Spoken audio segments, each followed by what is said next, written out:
नमस्कार साथियों, कैसे हैं आप सब। आइए आज की कॉम्प्लेक्स नंबर की सीरीज को आगे बढ़ाते हुए आज की टॉपिक्स हम लोग रखेंगे मल्टीप्लिकेटिव इन्वर्स। किसी भी कॉम्प्लेक्स नंबर का मल्टीप्लिकेटिव इन्वर्स कैसे निकालते हैं, इसके बारे में हम लोग चर्चा करेंगे। सबसे पहले आप समझिए कि मल्टीप्लिकेटिव इन्वर्स को डिनोट कैसे करते हैं। इसको आप लिख लीजिएगा कि डिनोटेड बाई जेड इन्वर्स। क्या बोलेंगे सर इसको? Z inverse. ये -1 लिखा हुआ है ना, इसको इन्वर्स बोलते हैं। इसे आपने बचपन में कभी देखा होगा। आपसे कहा जाए कि 2 का मल्टीप्लिकेटिव इन्वर्स कितना हो जाएगा, तो 1/2 हो जाएगा। क्यों? क्योंकि यहाँ पे 2 है ना, तो नीचे कितना छिपा हुआ है 1। तो इसको इन्वर्स निकालने का अर्थ का इसको उल्टा कर देना है 1/2।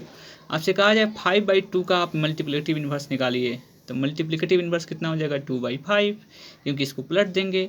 उसी प्रकार की यदि जेड बराबर हमको मल्टीप्लिकेटिव इन्वर्स निकालनी है तो 1/z हो जाएगा। और देखिए जेड का पावर कितना छिपा है 1, तो ये जेड ऊपर जाएगा ना, तो कितना हो जाएगा -1। देखिए जेड का मल्टीप्लिकेटिव इन्वर्स क्या कहलाएगा? Z inverse. तो इस प्रकार के क्वेश्चंस को आप लोग समझ सकते हैं कि इसको मल्टीप्लिकेटिव इन्वर्स को हम लोग किससे डिनोट करेंगे?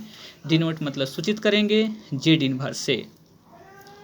तो देखिए इसमें लिखा हुआ है टॉपिक्स, यदि थ्योरी है कि इफ़ जेड बराबर अगर ए प्लस आयोटा बी है then it's multiplicative inverse equal to हो जाएगा जेड इन्वर्स बराबर 1/a प्लस आयोटा बी। यानी कि जो भी कॉम्प्लेक्स नंबर रहेगा ना, आप उसको बाई कर सकते हैं। इसको गुणात्मक प्रतिलोम बोलते हैं।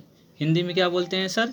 गुणात्मक प्रतिलोम। आप इसको देख सकते हैं। हिंदी और इंग्लिश मीडियम कोई खास अंतर नहीं है आपको मैथ्स के में, क्योंकि इसमें लैंग्वेज तो कोई खास लिखना नहीं होता है। और आप लोगों को इंग्लिश सीखना चाहिए, क्योंकि इंग्लिश बहुत ही इंपॉर्टेंट चीज़ है आजकल दुनिया में सर्वाइव करने के लिए। इसलिए आप इसको अंतर को समझने का प्रयास करेंगे। जो भी प्रॉब्लम्स हो रही है आप बेहिचक आप बोलें कि सर जहाँ प्रॉब्लम्स हो रही है आपको हिंदी इंग्लिश मीडियम्स में, खासकर मीडियम्स में, तो आप लोग हमसे कंसल्ट कर सकते हैं और आप हमको बताएं कि कौन सी मीनिंग्स का क्या अर्थ होता है, फिर आपको हम ज़रूर बताएंगे। आइए इस क्वेश्चन को लेकर चलते हैं कि किसी कॉम्प्लेक्स नंबर लिखा हुआ है। क्वेश्चन है कि find the multiplicative inverse of 4 - 3 iota. 4 - 3 iota का मल्टीप्लिकेटिव इन्वर्स कैसे निकालेंगे? तो आइए सॉल्यूशन चलते हैं। इसको लिखेंगे, टोटल लैंग्वेज के साथ लिखने का प्रयास करेंगे बाबू। वी हैव जेड बराबर कितना, आपने मान लिया जेड बराबर कितना लिखा हुआ है, तो 4 - 3 आयोटा है। आपको निकालना है क्या? जेड इन्वर्स निकालना है। तो जेड इन्वर्स बाबू निकालने का अर्थ क्या हुआ? Multiplicative inverse. तो मल्टीप्लिकेटिव इन्वर्स को किससे डिनोट करते हैं? जेड इन्वर्स से करते हैं। तो जेड इन्वर्स बराबर हो जाएगा 1/4 माइनस कितने हो जाएंगे 3 आयोटा। देखिए जेड इन्वर्स का अर्थ क्या हो? जो भी कॉम्प्लेक्स नंबर रहेगा ना, उसको बाई में कर लेना है, क्योंकि आप फॉर्मूला पढ़े थे ना, जेड इन्वर्स कितना होता है 1/a प्लस आयोटा बी। इसी प्रकार इस क्वेश्चन को भी क्या करेंगे हम लोग? बाई में कर लेंगे। अब देखिए आपको बताया गया था कि जब भी आयोटा का नीचे रहता है तो उसको रेशनलाइज करेंगे। बिना रेशनलाइज किए क्वेश्चन को सॉल्व तो होगा नहीं। ये आपको स्टैंडर्ड फॉर्म में नहीं है। स्टैंडर्ड फॉर्म क्या होता है कि ए प्लस क्या होना चाहिए बाबू? Iota B. स्टैंडर्ड फॉर्म यही होता है जेड का। जेड का स्टैंडर्ड फॉर्म कितना होता है? ए प्लस आयोटा बी। तो आप इसको समझ सकते हैं। इसमें आप रियल पार्ट को अलग नहीं कर सकते हैं। कितने बच्चे 1/4 और 1/3 लिख देंगे, बिल्कुल गलत बातें हो जाएगी, ये नहीं लिखा जा सकता है। तो आपको इसको रियल पार्ट को अलग करना होगा। तो सबसे पहले इसको रेशनलाइज करनी होगी। तो रेशनलाइज कैसे करेंगे? रेशनलाइज का अर्थ होता है माइनस है ना, तो इसको प्लस से आप मल्टीप्लाई कर सकते हैं। प्लस ऊपर भी नीचे प्लस भी करेंगे। इसको मल्टीप्लाई करेंगे कितना हो जाएगा? 4 + 3 आयोटा हो जाएगा। ऊपर से ऊपर मल्टीप्लाई करेंगे, नीचे से नीचे मल्टीप्लाई करेंगे। तो नीचे फार्मूला लगेगा a - b into a + b। Formula होती है a² माइनस b² होता है। आप इस फार्मूला को समझते होंगे ना कि a + b इंटू कितना होता है? a - b बराबर a² माइनस b² होता है ना। तो आप इस फार्मूला को यूज यहाँ पे कर सकते हैं। जो भी फार्मूला का आप यूज कर रहे हैं उसको ज़रूर बगल में लिख लें। ये बहुत बेनिफिशियल होता है और यह आपकी मार्क्स के फुल मिलने का टोटल सिस्टम गारंटी होता है। इसलिए समझना होगा। जो भी फार्मूला का यूज करें जब बगल में ज़रूर आप लोग को लिखें। ये आपके पास हो जाएगा a² अर्थात 4 का स्क्वायर। अब b कितना आपके पास है? 3 आयोटा का स्क्वायर कर लेंगे। तो ऊपर आपके पास 4 + 3 आयोटा हो गया। नीचे कितने हो जाएंगे? 4 4 जा 16 16 हो जाएगा ना, और 3 3 जा 9 आयोटा स्क्वायर हो जाएगा। आपको बिल्कुल समझ में बातें आ रही होगी। तो यहाँ पे 4 प्लस कितना हो जाएगा? 3 आयोटा। नीचे करेंगे 16, आयोटा स्क्वायर का वैल्यू कितना होता है? -1। तो देखिए माइनस माइनस कितना हो जाएगा? प्लस, क्योंकि 9 -9 इंटू -1 करेंगे, क्योंकि इंटू में है बाबू ना, तो -1 आप रखेंगे तो माइनस माइनस प्लस यानी कि 9 हो जाएगा। तो इसको एडिंग कर लेंगे, कितने हो जाएंगे 16 9 कितने हो जाएंगे 25 हो जाएगा। अर्थात आप देखिए रियल पार्ट को आप अलग कर सकते हैं, यानी कि 4/, कितना हो जाएगा 25 अलग हो जाएगा और 3/25 अलग हो जाएगा और आयटा तो साथ में इसके क्लियर हो जाएगा। आप इसको समझ सकते हैं। अब देखिए यही हमारा क्या हो गया, स्टैंडर्ड फॉर्म हो गया। स्टैंडर्ड फॉर्म आपके पास ए प्लस आयटा भी हो गया, जो हमारा वैल्यू किसका निकल गया, जेड इन्वर्स की। जेड इन्वर्स मतलब क्या, मल्टीप्लिकेटिव इन्वर्स हमारा ये आंसर हो जाएगी। बातें समझ में आ रही है। यानी कि क्वेश्चन हमारे पास था कि जेड बराबर 4 - 3 आयटा था, तो इसका हमने मल्टीप्लिकेटिव इन्वर्स निकाला है। निकालते आपने सॉल्यूशंस करते हुए आप पहुंच गए मल्टीप्लिकेटिव इन्वर्स तक। 4/25 प्लस कितने हो जाएंगे 3/25 आयटा। बिल्कुल समझ में आ रही होगी। आइए एक और क्वेश्चंस लेते हैं, ये क्वेश्चन और लेंगे, आपको बिल्कुल क्लियर हो जाएगा। देखिए जेड बराबर आपको लिखा हुआ है केवल माइनस आयटा लिखा हुआ है, इसको जेड इन्वर्स निकालनी अर्थात मल्टीप्लिकेटिव इन्वर्स निकालनी है। तो मल्टीप्लिकेटिव इन्वर्स कैसे निकालेंगे, तो आप देखिए जेड बराबर माइनस आयटा लिखा हुआ है, तो जेड इन्वर्स कितना हो जाएगा, इसको बाई कर लेंगे ना, 1 - माइनस आयटा हो गया। अब माइनस आयटा देखिए आयटा नीचे है, तो इसको क्या करना होगा, रेशनलाइज करना होगा। तो रेशनलाइज करने के लिए बाबू देखिए माइनस तो आप ऊपर रख सकते हैं, तो -1 आयटा हो जाएगा और आयटा से मल्टीप्लाई कर लेंगे।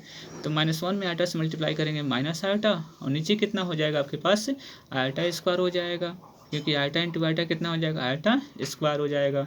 तो माइनस आयोटा और बाई आयटा स्क्वायर का वैल्यू कितना होता है बाबू, तो आयटा स्क्वायर का वैल्यू होता है -1।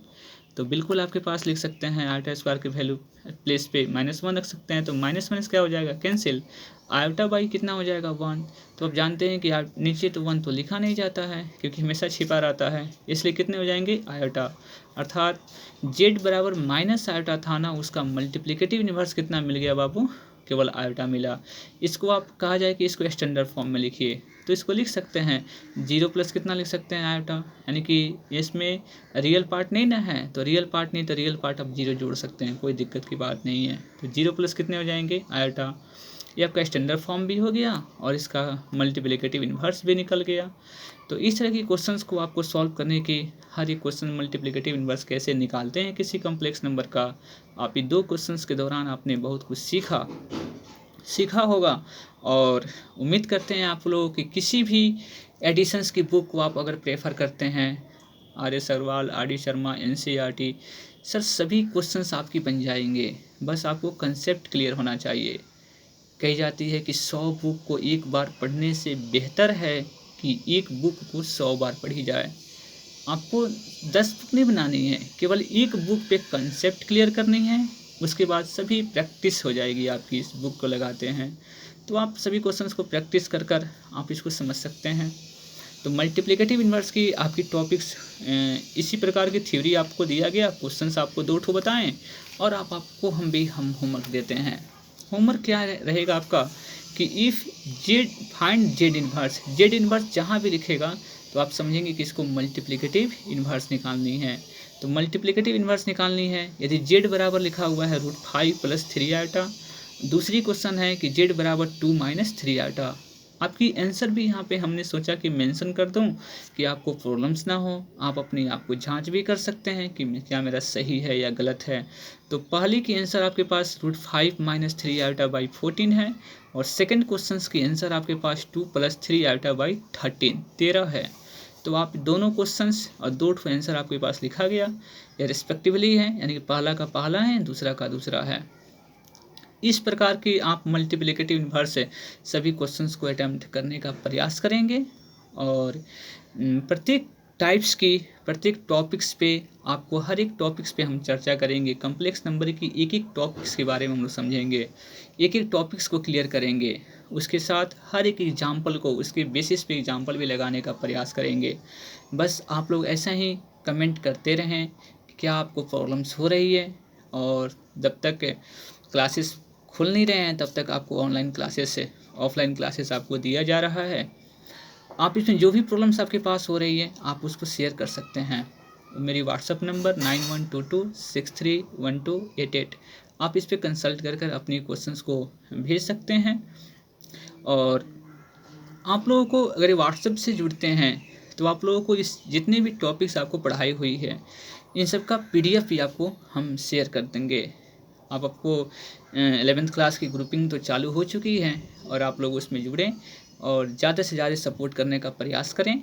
और न्यू अपडेट के लिए आप इस चैनल्स को R K. Mathematics classes, R K. Mathematics को आप इसको सब्सक्राइब कर लें, तो new update, new question, new types आपको मिलते रहेंगे। चलिए तब तक के लिए अलविदा, फॉर दिस थैंक्स।